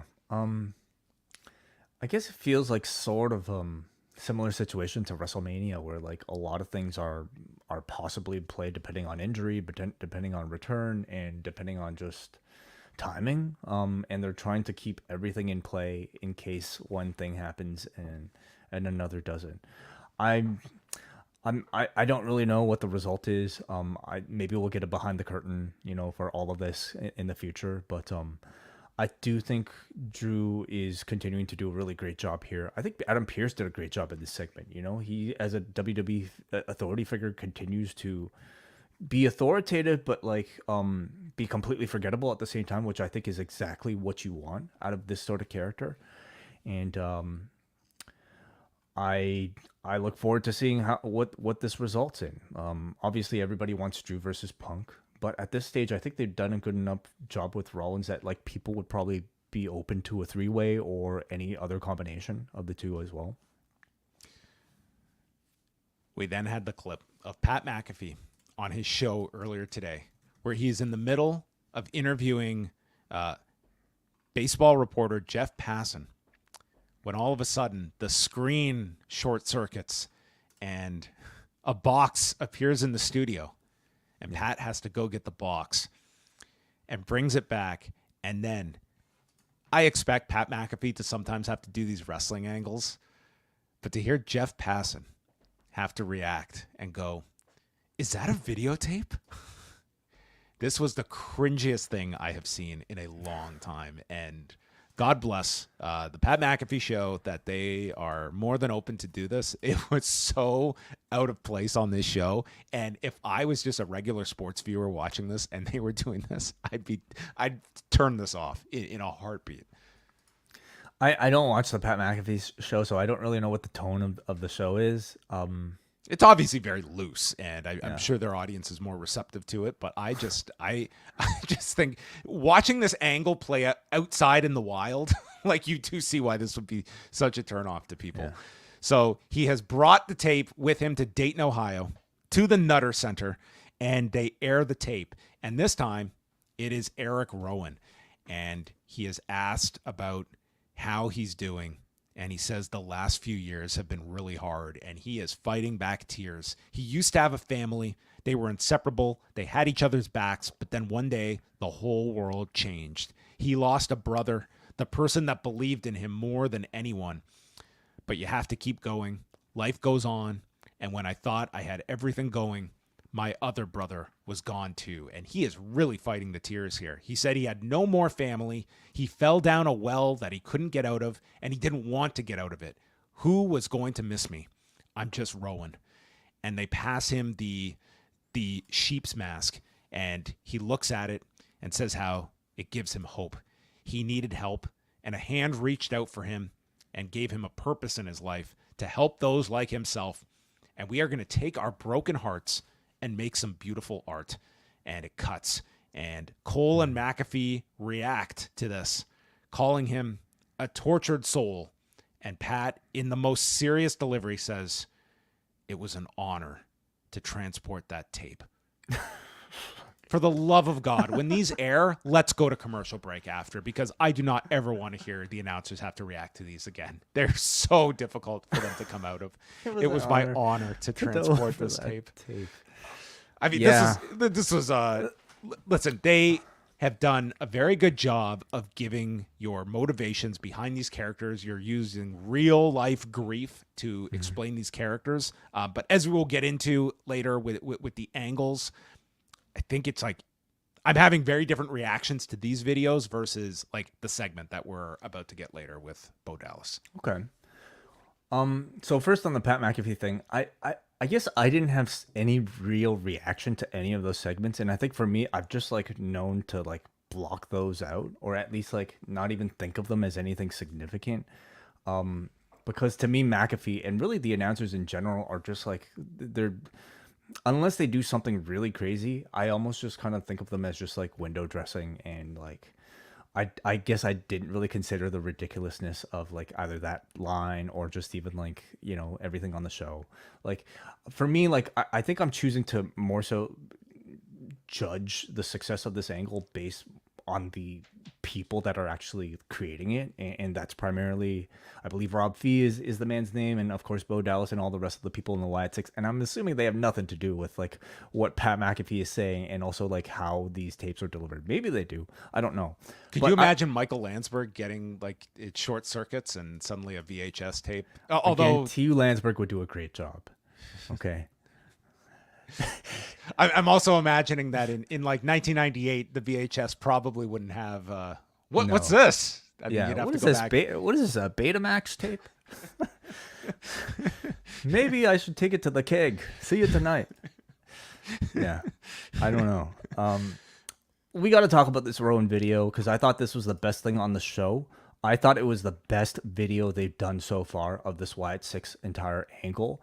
It was emotional. Because everyone watching this immediately thinks to the Brody Lee tribute show and seeing this guy, like literally like the same look on his face in the ring where they just break down. Even if you didn't watch the Brody Lee tribute show, which I'm assuming a lot of people watching Raw might not have, this is the first time we get to hear from Erick Rowan speak about Brody Lee. As far as I remember, he didn't speak on that show, right? He appeared at the end. I don't think he spoke. Did he? Not on the AEW shows itself, as I recall. No, I just don't recall, at least on a stage like this, like where we would have even heard from him speak about Brody Lee, and we certainly haven't heard. Did he talk about Bray? Was he on the Bray show? He appeared again. Did he speak though? Yeah, he appeared. I don't think he spoke. That was only a year ago. Okay. Anyway, so like we're getting to hear Erick Rowan, the person, speak about the impact and the sort of amplified impact of both of these deaths together on him. This at this point like was no longer a wrestling promo. Like this was all real. You know, this isn't a character. He's talking about his real life and the loss and of, he didn't name them either. So when you first hear him describing losing his brother, like you're thinking like in the previous era, he's only going to refer to Bray. He's probably not even going to, they're not even going to acknowledge Brody Lee probably. But then you hear him describe like he's talking about both of the passings, which, you know, for the Bo chapter, he's obviously just covering Bray. Yeah. But we, you know, everybody watching this, like if they know Erick Rowan, knows what he's talking about. And like he, you know, would go on to like insinuate that like he had thoughts of suicide after, you know, falling into a deep depression. I don't doubt for a second, like the man actually went through some of those emotions. I thought like, you know, as we've kind of discussed, anytime we have to like talk about people who have to somehow bottle this sort of emotion into story. I mean, I thought this man did a really good job of bottling all of that into this on-screen speaking performance. I mean, the on-screen speaking performance of his life, if you even want to call it that. And it continues to set the tone for this Wyatt Six angle as like a very grounded like group so far, you know, as maybe out there as you will discuss, John, I'm sure of some of the in-arena appearances are. They're keeping the backstories very closely tied to real life. They're real people who have suffered real trauma. I'm also curious after this what they do to follow this up, because you've already started with Bo and Erick Rowan, two people who have had direct relationships with Bray Wyatt. It's hard for me to think like what the a Dexter Joe Loomis Gacy or Dexter Loomis or a Nikki Cross would be able to like follow this up with in terms of like real emotion. It will be very awkward, okay, if Dexter Loomis shows up next week and talks about like Indy Hartwell and like the loss of the way or something like that. Like that I don't think they'll go that way. I mean, they may have something that you're just, it's going to be some kind of origin story that people are not familiar with that they can incorporate. Or that I agree. I don't think the Indy Hartwell thing would end well, or Christy Hemme in TNA, or I don't think I'll mention that. I mean, he's kind of been a one-note performer. He knows his lane, okay, and that's kind of been where he's gone. That's a deep pull. So then we had. After the honor of transporting this tape, we learned that Jelly Roll has been invited to perform at SummerSlam. So I think we're getting a longer show already. Dominic Mysterio against Jey Uso. Dominic stops a dive and then runs Jey into the steps. Jey comes back and he hits this hip attack where they are zoomed right in on Dom. So, I mean, he could not have missed Dom more by zooming in here. Liv then appears out of nowhere, pulling Dom to the floor when Jey climbs to the top. And he tells her to leave as Jey drop kicks Dom on top of Liv, who then secures the mount on top. And then Ripley arrives and Liv runs into the crowd. Dom is trying to explain to Rhea, but of course, Rhea does not watch this show, even in the back. So she's just coming out and seeing these two about to have sex. So there's a spear by Jey as Dominic is all distracted, and the Uso splash wins in 9 minutes, 6 seconds. Yeah, match itself wasn't much to speak of it. This was definitely more about being a backdrop for the angles, and I thought all the angles got as big of a reaction as you would expect, at this point. Yeah. We had an Ilja video talking about his intensity, one of his attributes.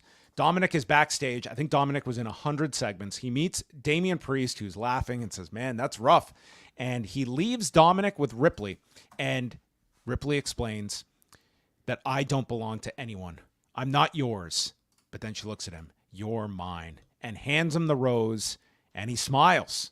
He has avoided disaster here. And I think this will be our false sense of forgiveness that will fall apart at SummerSlam. Interesting. Okay. Yes. So this is like The Bachelor. She handed him the rose as a sign of choosing him for the week. Is he going to have the roses at SummerSlam with the lead pipe that Eddie popularized? Interesting. Maybe she'll have that. Okay. Maybe. Yeah. Okay. So it's Rhea versus Liv at SummerSlam, and I think at that point, do you get Rhea turning on Dom, or do you get Dom turning on Rhea? I think Dominic turning on Rhea. I think so too. Yeah. Chad Gable comes out, but then how do you do that without making Rhea look stupid? Because like you can't have Rhea accept this guy back after everything he's already done, right? Well, I think you have. I think ultimately you need to get to Dominic and Liv, unless you have like a deeper story here with the entanglement of Finn Balor that somehow weaves its way in, and you're led to believe that Dominic ends up with Liv, but it could be another member too that frankly could use it. To be quite honest, that this is all a plot that someone in Judgment Day is working against both Dominic and Rhea Ripley. All these people are married, by the way, to separate people, including Jey Uso, including Finn Balor, including Dom. Not for 3 hours a week, they aren't. No, not their characters. The rings come off when they enter the ring. Okay. Yes. Chad Gable is out. He has solved the mystery of Uncle Howdy's identity and calls out Bo Dallas, who comes out and gets jumped by the Creeds, and they are beating down Bo, and this has no heat going on. He has run into the barricade. He has run into the post, and then Gable poses with Julius and Brutus, and Dallas starts to laugh. So they can't understand, why is he laughing? So Gable and the Creeds continue to attack him. They're throwing him all over the ring. He's laughing. Then the lights go out, and finally, that's all this crowd wanted. They just want the show. They just want the light show. Give us the dry ice. Like, that's what they want. Give us the piano. And they come alive. The Wyatts come out. The ring fills up with smoke. The Creeds and Gable retreat. and the Wyatts just pose in the center with the lantern as they learn and cut to commercial break. So Pat doesn't have to speak of what an honor it was to sit ringside for this. I thought until the Wyatts showed up, I just thought this segment was just like a screeching halt to the show for me. I just didn't think the crowd cared. I thought for it, like, this was the formation of the Creeds with Gable, and I just don't think anyone cared. And it was almost like their offense was ineffective because you're doing the laughing with Bo. And I just think the audience, they were either just waiting for the Wyatts or did not care about the physicality going on. Well, I definitely think they're waiting for the Wyatts here. I mean, I would suggest maybe there was some confusion from the audience because I don't know if they knew whether or not to treat the Wyatts up until this point as heels or baby faces. Let's remember, like, they started things off with, like, attacks on innocent people mysteriously, right? But this was a clear framing of Bo Dallas as a babyface, taking a beating from, like, you know, like, first of all, I love the Creeds and Gable looking this way in their suits, in their, like, short haircuts. Like, they're basically, like, I don't know, like preppy, like, or like rich, you know, like snobby, like, bullies, right? Like, I guess the American version of, like, Gunther. And they just got their hand-me-down suits from their father. I think they're great, like, you know, as three bullies, you know, beating up this innocent man who's not fighting back. Well, not so innocent, I suppose. He did, you know, cause all that damage. He did kill some people.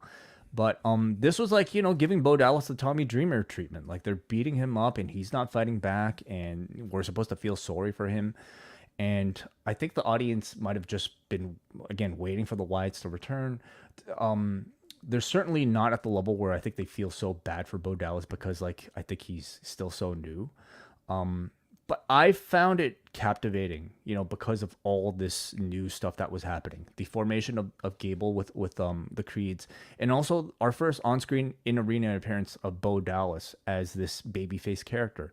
This felt like a new direction to me, because I don't know if, like, when the first night happened, if the Wyatts were supposed to be babyfaces. Now it's clear, at least with this interaction with Gable and the Creeds, that they are supposed to be baby faces. The murder spree? You didn't think that was yeah, I'm not sure. Babyface so design? Yeah. Yeah, I really enjoyed the Rowan thing, but not this. Well, at some point they have to take it in arena. You know, you can't just have a gimmick of, like, you know, behind the scenes, like, well-produced video packages. Mm-hmm. Yep. I thought this was like their attempt at creating something cinematic, you know, in arena. But I suppose, you know, according to my broadcast partners, to mixed results. I do think, like, this was good character building, though, of, like, Bo Dallas. I do wish something more substantial happened physically, though. Like, I think you didn't just want the Wyatts to come out. I think you wanted one of these bullies to be attacked or, like, to suffer some sort of, like, fate. Instead, they just kind of drove them out. If this was a movie, I think you might have had a scene where, like, Bo Dallas would be able to transform into Uncle Howdy and, like, Julius would be, like, you know, laid out somewhere. But I think they can't really, they can only go so far with these special effects in a live setting. They're still figuring a lot out, but, like, I thought overall this has over-delivered on my expectations with the Wyatt 6. Next week in Green Bay, CM Punk's on the show. Lyra Valkyria versus Sonya and Deville. And the main event, this has to close the show, the Final Testament against Xavier Woods and Alpha Academy. Yes. Can't wait. They should, like, play video games instead. I think that'd be more interesting than the actual match. Sami Zayn against Ilja Dragunov for the Intercontinental title. They come back from commercial. Ilja hits the Constantine special, and after trying another one, he gets caught with a Blue Thunder bomb, and Zayn catches him with the exploder, sets up for the haluva, but is stopped with Ilja's own big boot. H-bomb gets stopped with an upkick, and then Zayn sends him to the floor, and they were really fighting to get this crowd going for this match. There's an H-bomb to the floor off the apron that connects, and then Ilja nails the coast-to-coast with a knee, goes for the senton, and Zayn gets the knees up, but just grazes Ilja. Zayn lands the haluva to Ilja, but he's on the apron, so he's sent to the floor, and Zayn goes to help him up when Braun Breaker just walks into the arena, sprints around the ring, and Zayn gets out of the way, so Ilja gets killed with the spear. The match is thrown out in 11 and a half minutes, and then Breaker proceeds to attack Zayn in the ring with a back body drop, runs the ropes like 4 times before spearing Zayn. I was just amazed at how little heat this had, especially for the close to the show. Zayn and Ilja, like, the match was fine, but they only had, I mean, it was like 10 minutes before this thing was thrown out, and then they had a commercial in between there. And I'd be curious if the Wyatt segment or something else ran long, because it's very rare they let the main event have that little amount of time when you have a commercial in there. But overall, I didn't think this match, it didn't work for the crowd for sure. And it just, I don't know, the closing here with Braun, it just felt like this audience was like, this is the end of the show. And I mean, the third hour was hurt, but it just felt like we kind of went off with a whimper here. Well, I definitely felt it was a pretty predictable outcome to this match. That, I mean, you're promoting Sami Zayn versus Ilja Dragunov on like 1 week's notice. Like, not even 1 week. When did they announce the match? They announced it over the weekend. Yeah, so like you haven't really done anything to build up Ilja Dragunov as like a real contender for the championship. So I don't think anybody was buying a title change anyway. You're choosing to cram it at the very end of the show when you've already teased the Braun Breaker return coming back. So I think all of those things were already working against them. The match just wasn't also allowed to get to a high enough level, and you give them a bullshit DQ finish on top of it. So I'm not that surprised that this didn't get over. Even if like they'd had a straightforward match, I don't think this felt important enough to end the show. So, you know, it maybe poor layout, you know, you can blame that. I think maybe poor creative as well, because this was about as predictable of a Braun Breaker, you know, kick out of the arena in return for the match to interrupt segment as you can get. Yeah. For all I stated about, like, I didn't enjoy the angle as much. I almost think like that Wyatt shot of them in the ring together and posing with the lantern, that was sort of your end the show segment, or that image to go off the show with. But yeah, they went with this. I wouldn't have thought like Zayn and Ilja you would think like the audience would be engaged with that, but it was not the case. It was a tough third hour with this crowd. And that concludes Raw. The build to SummerSlam continues. The Erick Rowan video, I thought, came off very well. Wrestling-wise on the show, I would not say this was a very strong wrestling show, but you did have, I guess, Sheamus and Bronson Reed had a very good match. But, man, there was a lot of backstage stuff going on this show, and I wonder if that kind of, like, wore down this crowd that much more when there was just so much talking, and not always in front of the crowd either. There was a lot of Judgment Day stuff with the return of Rhea Ripley. And I understand, like, Rhea Ripley's first show back after months away. You want to maybe have her catch up with the rest of the members to kind of, like, tie up those loose ends. Like, how does Rhea Ripley feel about JD and Finn Balor talking to Liv Morgan? I guess you want that. But, like, there were so many of those segments that I almost felt like they were overexposing Rhea in her first week back. Like, I think part of the reason why she's a bigger star now is because I think we missed her. I almost thought that we saw too much of them in 1 week, and I would have definitely maybe cut back on some of those segments. But overall, I would say, like, that feud is in really good shape. You know, Liv versus Rhea is really well done. Priest versus Gunther, to me, like, was taken to a different level after their promo segment tonight. Erick Rowan, you know, like, the best thing on this show. So if you have to seek anything out, seek those things out. All right, let's go to some feedback, and if you want to send in your super chats, you're welcome to do so. We have a few super chats. Let's start off here with Andrew Brown, who sent $5 to say, have you heard about the PBS documentary about wrestling at Dayton Arena? Yes, this is coming out. The PBS North Carolina is airing this coming up in a couple of weeks. I have the date in today's update, but it'll also be available on the PBS app, so great reason to get nordvpn.com/postwrestling. Yeah, this is the Dayton Arena was the main arena that Jim Crockett Promotions would run in Raleigh, North Carolina, and was also the site where, like, this building has been open for decades and decades, and was where Ricky Steamboat came out of retirement 2 years ago on that big time wrestling show teaming with FTR. So I've just seen the trailer. I don't know anything more than that, but it looks like a really interesting documentary. So yes, PBS North Carolina premieres August 8th, and then it's also on the PBS app for everybody. It's called When Giants Walked Here. Mm-hmm. Yes. All right. Cool. Thank you very much for that, Andrew. Jake sends a super chat here. Thank you for being a member for 18 months. He talks about Marigold, but he did state in the chat that he tuned in late, so we did talk about that. So go back to the front of the show if you want to hear our thoughts. All right, let's go to Jay from Colorado. I know they've been doing this for a while, but I always feel bad for the wrestlers who get picture-in-picture spots for movie previews. Nothing tells me that a match is going to be unimportant more than here's a closer look at Twister's origin, Rise of the Twister. If they need to tie the product in, there's got to be a better way. How about Rey Mysterio versus a tornado? That's the literal definition of high-flying lucha action. There's your human tornado replacement for Lee Fitting, Jay from Colorado. Yeah, I guess it depends how much they're willing to pay for the ad, right? You can't be that creative, I guess, for all of them. All right, let's go to Manny from Pacoima, who says, the two standouts for me on this edition of Raw were definitely the Gunther promo and the Erick Rowan tape. Gunther really has stepped up on the mic, and tonight he cooked El Campeon. Using being on the streets as a choice of life and telling Priest his parents didn't care for him made this feud personal. I'm sure it also piqued the interest of those who originally weren't looking forward to this feud. The Rowan segment hit hard, and I found myself tearing up when he spoke about what he went through. It especially hit me on a personal level when he said that he was at the point where no one would miss him, as I was once at that point of life as well. Another solid episode of Raw. Brian from New Jersey. Thank you for sharing the Wrestling Media Summit. Well, thank you for checking it out, Brian. Rhea Ripley has every right to be all over the show, and I like the Priest-Dominic interplay throughout. I like Gunther's film promo more than his live promo. I'm fine with Priest and Gunther as is without class warfare having to be involved. I like the main event, but it was clear everyone was waiting for Braun Breaker to show up. I thought Erick Rowan's segment was strong, and it's at least nice to see them paying tribute to Brody Lee with Bo Dallas's yeah. Crowd went mild for Gable and the Creeds coming together. Rest in peace to Shannon Doherty, Brian notes, who, passed away this weekend at 53. Any thoughts, like being a big 90210 fan?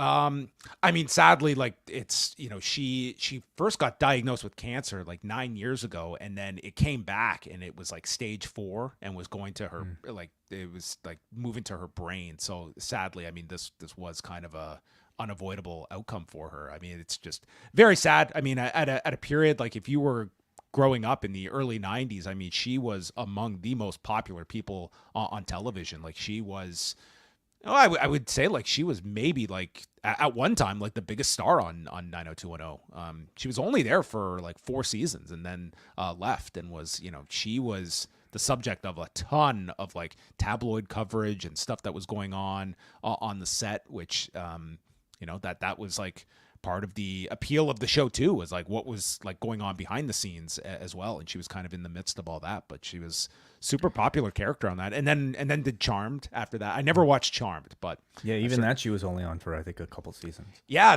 I thought she was on that a lot longer than it ended up being. It was only like 3 seasons or something. Right. But on-screen relationship with Luke Perry, right? Famously. Oh, that was like the first couple on 90210. Yeah. And now, they died just, when was Luke Perry? 2019, I think he passed away. So yeah, 5 years apart. So she actually did, when Luke Perry died and they had to, basically write off his character on Riverdale, they did do an episode where Shannon Doherty is on Riverdale after he had died. She did like 1 week she came on, and like they tied like he's not playing Dylan McKay on Riverdale, but I mean everyone knows like the history of those two and doing that on Riverdale. Wow. All right, let's go up next to Muggin, who says the Rhea Dom love triangle is off and running. Rhea's presence elevated everything, and it was such a treat seeing Dom grovel for her affections. Damian Priest's real-life shift into babyface land has been a joy to see unfold, and being opposite Gunther, as well as messing with Dom, does help. Drew continues to make good points and piss it away the first chance he gets by being such a narcissist. Does adding Seth enhance or dilute the Punk McIntyre angle? Yeah, I mean, as John and I might have alluded to, it just might be a matter of necessity at this point with Punk, but we shall see. The Erick Rowan pre-tape was tremendous, and it was cathartic seeing him bare his soul over losing Bray and Brody Lee, and Gable Creed brothers are official. Sami Ilja was fun while it lasted. How does Braun keep outsmarting Adam Pearce? How does he get by that security, like that crack staff that he has working for him? Ani is our last one here. Some of the storytelling on Raw was really good. This is a well-written show with overlapping character arcs, fleshed out characters, and the stories have depth. I would not assign those attributes across the board, but in some instances they've certainly improved a lot of the storytelling. But I mean, some are also very one note. SummerSlam build coming together as well. The Gunther Priest segment really hammered home the contrast between the two and was a good start to the build. The Drew promo was awesome, did an excellent job of setting up Rollins as the guest referee. Hope they stick the landing instead of making it a triple threat. The Rowan promo was outstanding on a good night for the group. So yes, I think everyone is trying to figure out the. I think like you get multiple matches out of these three, but I mean Seth kind of feels like he's there as sort of like your contingency and work him into something. I think if all things are equal and you have the clearance, you do Drew and Punk first. I don't like the idea of a triple threat. I don't even really love the idea of Rollins as the referee and kind of just. I understand they're now really pushing this like all the odds are against Drew. But anyway, they have a lot to work with and multiple shows to build to beyond SummerSlam. We got one last super chat here coming in late from Lady B, who sends $10. Thank you, Lady B. Lady B says, I know this is a Raw show, but I'm a newish fan, and I've been watching your Kenny Omega interviews recently. I'm curious if you think he'd be at Wembley or AEW's 2025 Tokyo Dome show. Well, first of all, Lady B, thank you very much for checking us out, and welcome to Post Wrestling. Thank you very much. I guess with Kenny Omega, if he makes some miraculous recovery, they're obviously going to keep that one very close to the vest. I would think that All In would seem almost impossible at this point for him to be back and wrestling as we're talking, just over a month away from that show. I guess the Tokyo Dome is something to shoot for, but I mean, just knowing the extent of what he had done and what he had, what he had to wait to get done, it seems like a timetable was really hard to. Like it's just pure guesswork, and I'm stating that as somebody that would not know, and I don't even know how much like a Kenny Omega would necessarily know like what the timetable is, because it's sort of just a really long wait to make sure he doesn't encounter.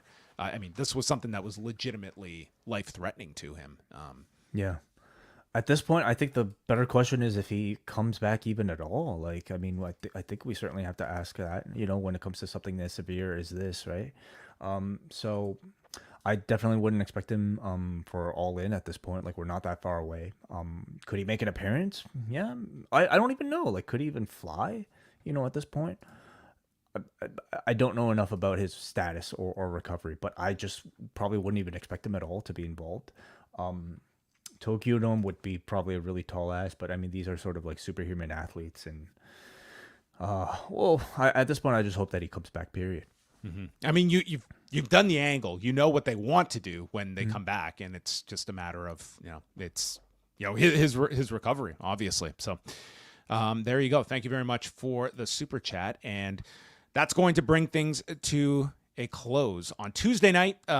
Braden and Davey will be back with Up Next. The show will include Obafemi defending the North American title against Duke Hudson. Josh Briggs in his, N1 warm-up taking on Sean Spears. Brooks Jensen and Javon Evans. The Rascals, including Trey Miguel's first match in a WWE ring, taking on Gallus. Izzy Dame versus Tatum Paxley. OTM and Jada Parker against Anderson, Gallows, and Meechin. And Roxanne Perez will also speak. Zachary Wentz's first match in NXT as well. That's right. Zachary Wentz will have his first official match in an NXT ring as well. So that's all coming up. And then Way and I are back Wednesday with Dynamite 250 with the Ospreay MJF match, Swerve and Okada, Mercedes against Nyla Rose, and the follow-up with Mariah May after last week's big closing segment, which I think was a stronger closer than tonight's on Raw. And everybody will be studying and analyzing the rating coming out of it, I'm sure. Of course. What else to do? All right. That's going to wrap it up. Hey, very last thing. Tomorrow I'm back here, 1 p.m. Eastern time at youtube.com/postwrestling for the Wellness Policy. Jordan, Neil, myself will be joined by Jesse from The Six, good friend of ours, talking about the environment. When Nature Calls is what we're calling this episode, and we'll be talking about any topic to do with sustainability, green living, environmentalism. It's a topic that I admit I don't know a whole lot about. So join us because Jesse does know a lot. I hope you guys dive into the weeds on this particular topic this month. So look out for that. The wellness policy coming out on Tuesday, and that wraps it up. Thank you for tuning in to Rewind to Raw.